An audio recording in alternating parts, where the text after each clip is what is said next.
नुआ बहु ओ सासू। जोली नुआ बाहा होई सासू घर को जाइए। किछि दिन परे रोसई घर को गला। हेले ताकू ता सासू कहले आउ किछि दिन जाऊ तापरे रोसई करिवु। तापरे जोली कहला ठीक अछि माँ, मते रोसई रे सहाय्य करबा को दियंतु।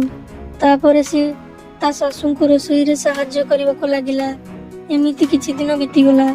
तापरे दिने पड़ोसी घर गोटे बुढ़ी लोक तांको घर को आसिला, जार ना थाए तरुणी बुढ़ी।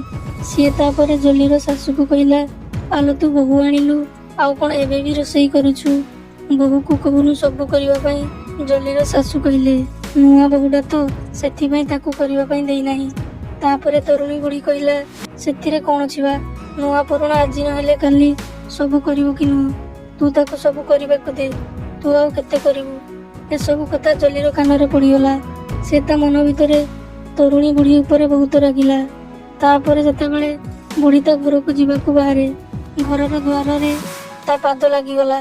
आउ से सेठारे कचाड़ी होई पड़िला, जेउथिरे तार अंटारे दरज लागिगला। तापरे जोलीर सासू बुढ़ी को कानरे कहले निज घर छाड़ी अन्य का घर कथारे मुंड पुराइले एमिति हुए। जोली ता सासूंका पाखरे कथा शुणी बहुत खुशी होला।